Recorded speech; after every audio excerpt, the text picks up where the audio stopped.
Welcome back to Be Fluent in Russian podcast, Dama с собачкой, part 4. Part 4 is going to be way shorter than part 3 and 2 and 1. So, let's get right into this and let's pick it up. Anna Sergeyevna is coming to Moscow.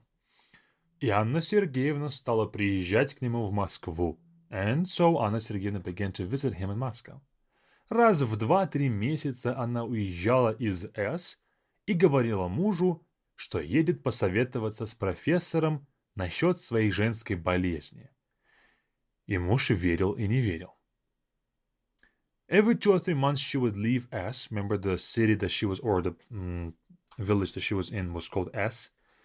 Telling her husband she needed to consult a professor about her women's health issues, and her husband both believed and doubted her. So in these 2 sentences we have стала приезжать, began to visit. So стать, the word that стала is not derived from but conjugated form.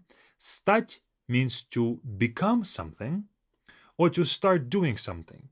Я стал заниматься. I began to exercise. Я стал готовить. I started cooking. Я стал материться. I started to curse.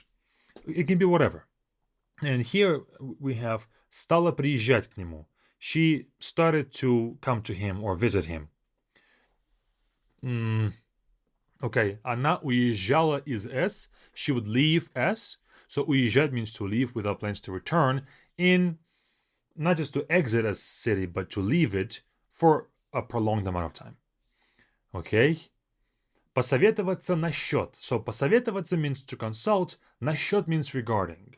Good word. Насчет something. Насчет болезни, regarding her sickness or issues. And then we have this part. И муж верил и не верил. And the husband believed and did not believe. Приехав в Москву, она остановилась в Славянском базаре и тотчас же посылала Гурову человека в красной шапке. Upon arriving in Moscow, she would stay at the Slavyansky Bazaar and immediately send a messenger in a red cap to Gurov. Приехав в Москву, upon arrival to Moscow, or once arrived in Moscow, it's a adverbial participle there. Then она останавливалась. She would stay, she stayed. So останавливалась here, останавливаться means to stop. And you know how in English we say to stay at some place? We cannot say стоять. Стоять means to stand like on your 2 feet. But if you are talking about staying at a place or stopping at a place, maybe like a lodge, a place of stay, then we say останавливаться, to stop. Okay? Next. Гуров ходил к ней, и никто в Москве не знал об этом. Гуров visited her or would visit her. Ходил к ней would walk to her or walked to her, meaning, of course, visited. И никто в Москве не знал об этом. And no one in Moscow knew about this. Никто в Москве, nobody in Moscow. In Russian we have this double negative. Никто в Москве не знал. Никто is already nobody. And in English it's enough to say никто в Москве, nobody knew. So we have a single negative. In Russian we have double negative. Here, никто не знал, nobody knew. Однажды он шел к ней таким образом в зимнее утро. Посыльный был у него накануне вечером и не застал. One winter morning, he was on his way to meet her this way. To meet her this way, meaning like to meet her in the way that he's been visiting her in secret. The messenger had come to him the night before, but didn't find him. Okay, so однажды here means once upon a time. Okay, посыльный был у него. The messenger was at his. So this у него is, if we go back to the very basics of Russian grammar, у меня есть means I have. But this есть in the phrase у меня есть is only used when we say I have something and that something is unknown. It was not known before I said it. I can say у меня есть собака. I have a dog. You didn't know this, so I'm telling you. У меня есть собака. I have a dog. If we drop есть and we say у меня собака, Now the sentence has changed from being I have a dog, and that's a complete sentence, complete meaning, to my dog is something. So у меня plus something really talks about something that you have, but the possession of that thing is not the main point, but something else is. I can say у меня собака заболела. My dog has gotten sick. Okay? So the fact that I have a dog is not important here. The fact that the dog got sick is important. And of course, how else would I talk about my dog besides saying my? So у меня is used there. And also у меня can be changed to у него. His dog got sick. У тебя, your dog got sick. So у него here is that part. And у него, without saying my something, we can also say у меня as a way to say at mine, meaning at my place. And also, у меня at my place, at his spot. And just to say у него means at his. Of course, alluding to at his spot, at his place of living. Okay, so посыльный был у него means that the messenger was at his spot or had come to him. When I say in English, yesterday I came to him but he wasn't home, yesterday I came to him. It's kind of clear what you mean, right? You came to him at his place. Okay? С ним шла его дочь, которую хотелось ему проводить в гимназию. Это было по дороге. His daughter was with him. С ним шла его дочь. His daughter walked with him too. Okay. And since her school was on the way, he decided to walk her to the gymnasium. This translation is a bit different from the meaning of the sentence. Even though it does transfer the meaning properly, it's kind of changing the parts of it. С ним шла его дочь. His daughter walked with him.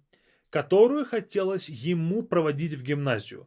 Who he wanted to see off to the gymnasium. Gymnasium is just like a school, but a more higher standards of education.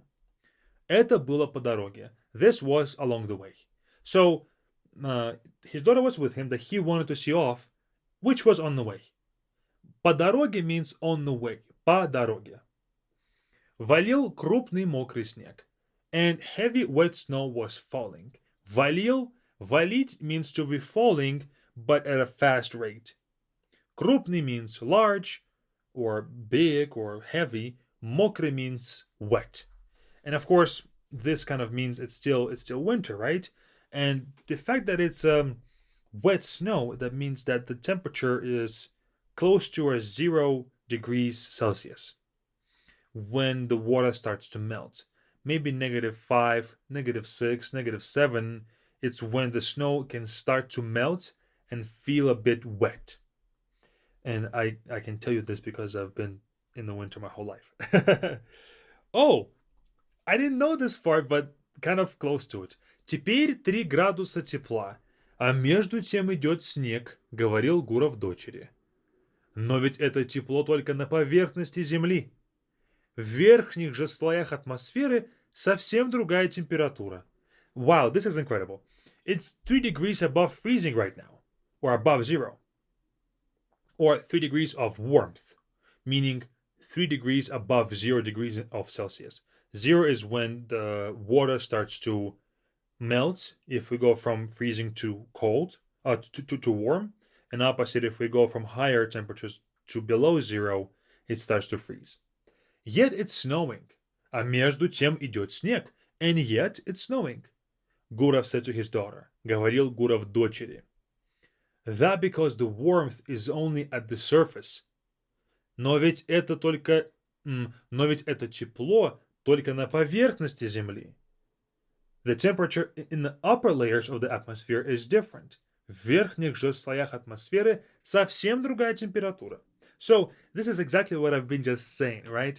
Мокрый снег, wet snow, is when it's either the temperature has gotten from low, like -10, to about -4. I would say you can start feel a bit wet-ish. And of course, anything above that is still, of course, is going to feel wet. And he's saying that it's 3 degrees Celsius. And I'm telling you that about -4, it can start to feel like the snow is wet. And so it's 7 degrees above that, which is, of course, a pretty substantial thing. Maybe like a 15 degrees Fahrenheit difference. So, big difference in temperature. And he's saying, explaining to her, well, look, it's 3 degrees above zero. And you would think that it's already the temperature of melting. The snow should have melted by now. But he's saying the temperature of 3 degrees is on the surface of the earth. Okay? But above in the atmosphere, the temperature is colder. So it's a very interesting thing that if you live in a place that doesn't experience cold or snow, you wouldn't know this. Or if you live in an area where it can maybe potentially only get to -5 Celsius, then you wouldn't know about this difference either. That your snow is always wet snow. You never have dry snow, right? So let me read this whole thing again, and it's a very interesting text. Теперь 3 градуса тепла, а между тем идет снег, говорил Гуров дочери. Но ведь это тепло только на поверхности земли. В верхних же слоях атмосферы совсем другая температура. Okay? And then his daughter is asking him, Papa, а почему зимой не бывает грома? Dad, why is there no thunder in winter? Он объяснил и это. He explained that as well. Он объяснил и это. And that he also explained. Он говорил и думал о том, что вот он идет на свидание. И ни одна живая душа не знает об этом и, вероятно, никогда не будет знать. While he spoke, he thought about how he was heading for a secret rendezvous, and not a single soul knew about it, nor, likely, would anyone ever know. Он говорил и думал. He spoke and thought. О том, что, about the fact that, вот он идет на свидание. Here he is going to a date, rendezvous. И ни одна душа, и ни одна живая душа не знает об этом. And not one living soul knows about it. Interesting. У него были 2 жизни. Одна явная, которую видели все и знали все. Кому это нужно было. Полная условной правды и условного обмана. Похожая совершенно на жизнь его знакомых и друзей. И другая, протекавшая тайна. He felt as if he lived 2 lives. One visible, which everyone saw and knew, full of conventional truth and deception. Full of conventional truth and conventional deception. Identical to the lives of his acquaintances and friends. And another life that unfolded in secret. What a great sentence, right? У него были 2 жизни. He had 2 lives. Одна явная, one visible, one obvious. Явный means obvious or clear to the eye. Другая, протекавшая тайна. The other, the one that's unfolding in secret. И по какому-то странному стечению обстоятельств, быть может, случайному, все, что было для него важно, интересно, необходимо, в чем он был искренен и не обманывал себя, что составляло зерно его жизни, происходило тайно от других. Все же, что было ложью, его оболочкой, в которую он прятался, чтобы скрыть правду, как, например, его служба в банке, споры в клубе, его низшая раса, хождение с женой на юбилее, все это было явно. Look at how Chekhov twists this. And somehow, by a strange or random twist of fate, everything that mattered most to him, everything sincere, important, and essential to him, happened in secret.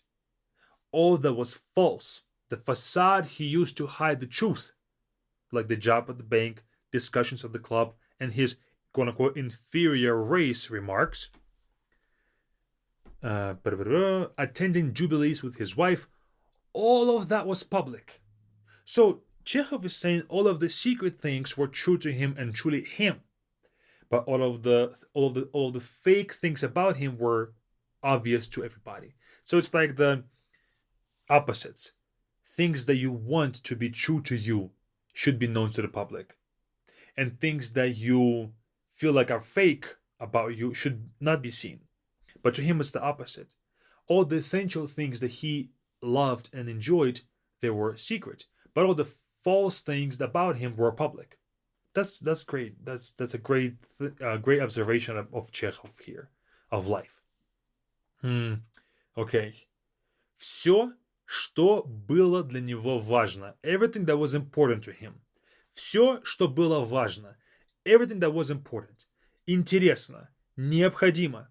Interesting. Necessary. В чем он был искренен. In which he was sincere. И не обманывал себя. And didn't lie to himself. Or didn't deceive himself. This was not in the translation. This translation is kind of very succinct and doesn't really disclose all the words. So, all the things that were important, interesting, necessary to him, важно, интересно, необходимо. В чем он был искренен, in which he was sincere. В чем он не обманывал себя, in which he didn't lie to himself, что составляло зерно его жизни. Everything that made the seed of his life. Происходило тайно от других. Happened secretly from others. Isn't this incredible? Происходило, was happening, was unfolding. Okay. И по себе он судил о других. Не верил тому, что видел, и всегда предполагал, что у каждого человека под покровом тайны, как под покровом ночи, проходит его настоящая, самая интересная жизнь. Gurov. Cannot judge a book by its cover and also cannot really judge people by the way you live. I truly do hope that my life is not like that. He assumed others lived the same way. And in fact, I would give a different translation. Let me translate it myself. По себе он судил о других. So он судил. He judged о других, about others. Он судил о других. He judged about others по себе.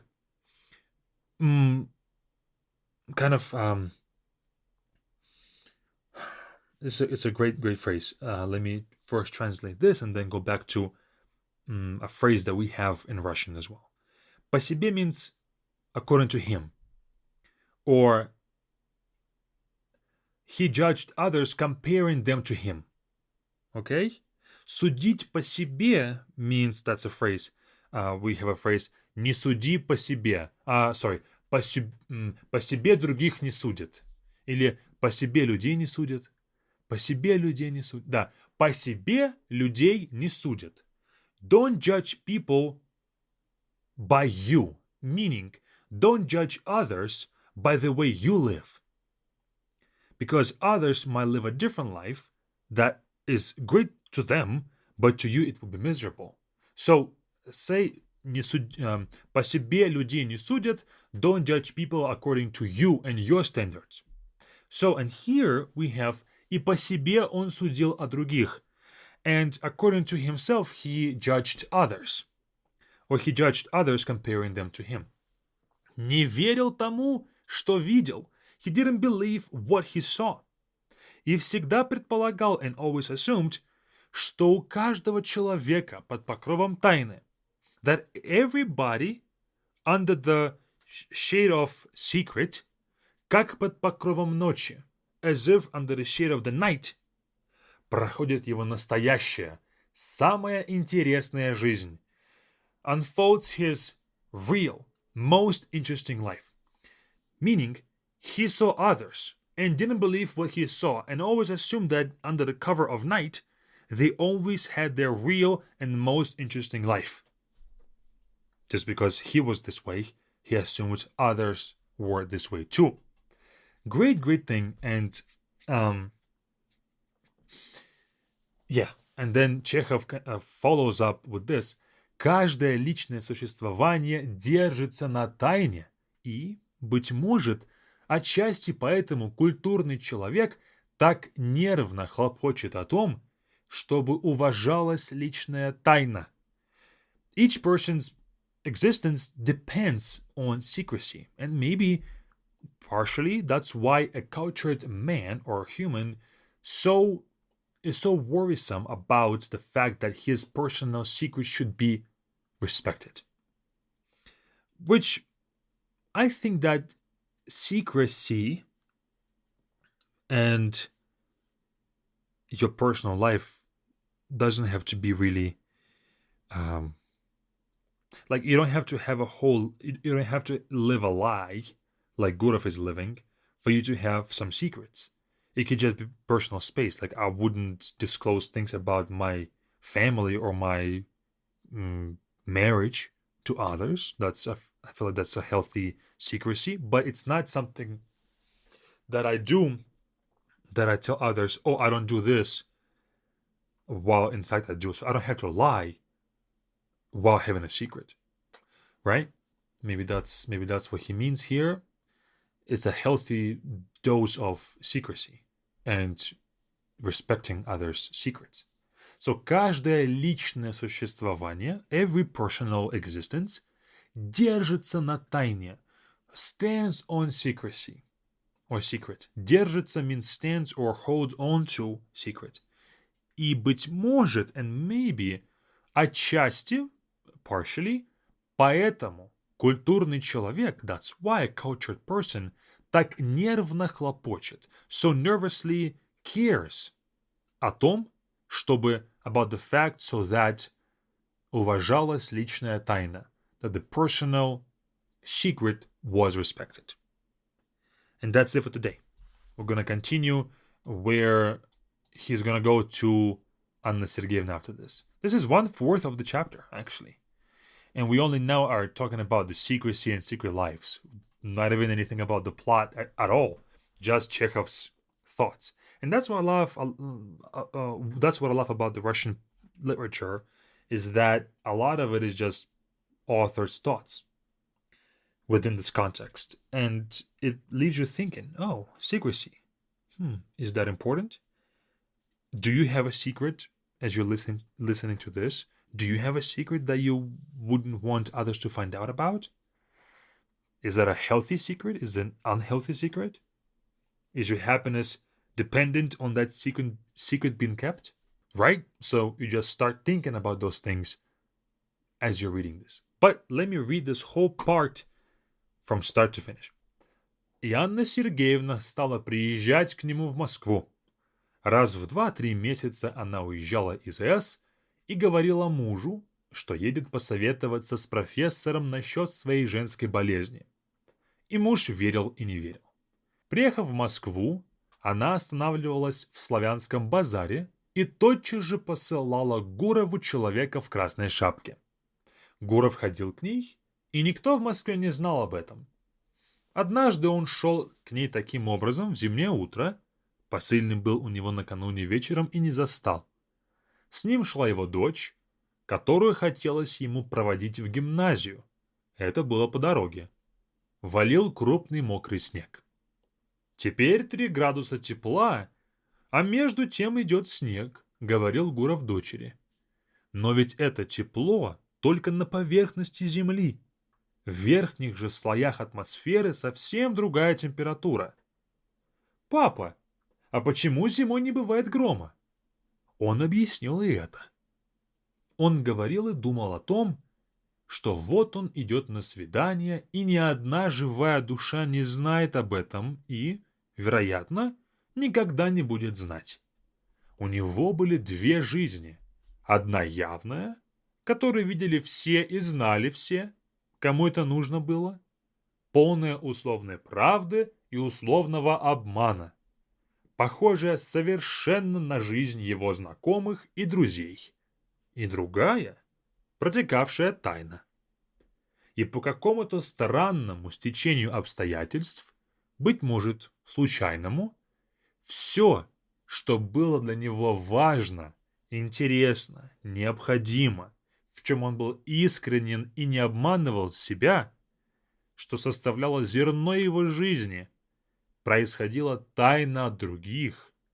Все же, что было его ложью, его оболочкой, в которой он прятался, чтобы скрыть правду, как, например, его служба в банке, споры в клубе, его низшая раса, хождение с женой на юбилеи, все это было явно. И по себе он судил о других, не верил тому, что видел, и всегда предполагал, что у каждого человека под покровом тайны, как под покровом ночи, проходит его настоящая, самая интересная жизнь. Каждое личное существование держится на тайне, и, быть может, отчасти поэтому культурный человек так нервно хлопочет о том, чтобы уважалась личная тайна. That is all. We're gonna pick it up next time, and that's all. Hope you've learned something useful and learn more Russian and be fluent. Check it out with the first link in the description. Learn for your family and friends and speak to them freely without any restrictions. Learn more at Be Fluent with the first link in the description. See you guys next time. Пока-пока.